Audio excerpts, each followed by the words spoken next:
Au Niger, l'année 2015 sera une année charnière au double plan de l'évaluation des objectifs du millénaire pour le développement et de la mise en œuvre du cadre de programmation pays du bureau de la FAO.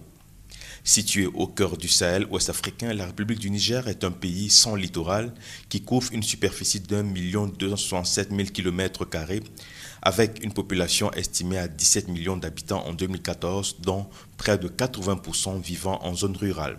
Les secteurs de production agro-silvopastorale représentent la principale source des activités économiques du pays. L'insécurité alimentaire de la population nigérienne reste élevée dans les zones vulnérables avec des niveaux particulièrement alarmants dans certaines régions. Au regard de la récurrence des crises alimentaires et nutritionnelles au Niger depuis plusieurs années, le gouvernement, avec l'appui des partenaires dont la FAO, a mis en œuvre des stratégies de renforcement de la résilience des populations à l'insécurité alimentaire et nutritionnelle chronique en vue d'atteindre la faim zéro d'ici 2025. Des progrès immenses ont été accomplis dans ce cadre. Le directeur général de la FAO a même décerné en 2013 un témoignage de satisfaction aux autorités nigériennes pour les efforts accomplis. L'avènement du programme pilote Faim Zéro au Niger, c'est-à-dire l'initiative 3N, découle des innombrables efforts en vue de rendre les populations nigériennes plus résilientes. De manière plus spécifique, il s'agit à travers cette stratégie de renforcer les capacités nationales de production alimentaire, d'approvisionnement et de résilience face aux crises et aux catastrophes. C'est à juste titre que dans son CPP, le bureau pays de la FAO a fait de la résilience des populations sa principale priorité.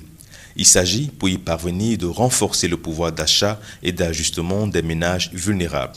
Cela passe par l'accès à l'alimentation des ménages vulnérables et l'amélioration à travers les transferts sociaux conditionnels de revenus qui traduit l'initiative régionale Afrique 1 à laquelle le Niger a adhéré. La FAO a développé dans la région de Maradi, au centre-est du pays, un certain nombre d'activités génératrices de revenus pour contribuer au renforcement du pouvoir d'achat et d'ajustement des populations vulnérables. L'une de ces activités qui a fait ses preuves auprès des bénéficiaires est le warantage dont a bénéficié Mme Habi Hanza Kauta du village de Sarkin Hasti pour initier son activité d'élevage de petits ruminants.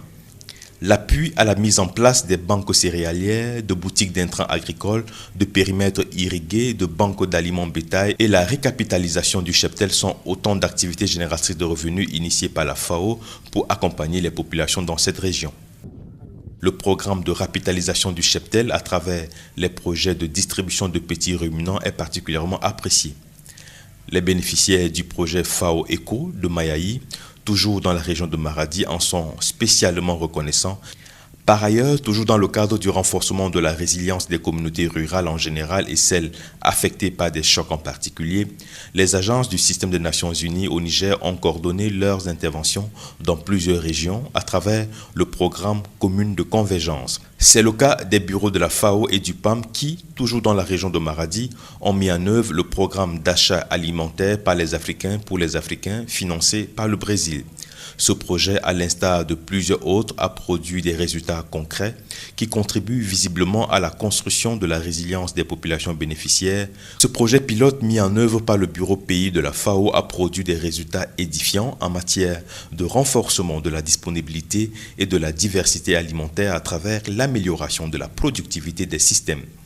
Plusieurs missions de haut niveau ayant visité le Niger ont recommandé sa vulgarisation à grande échelle.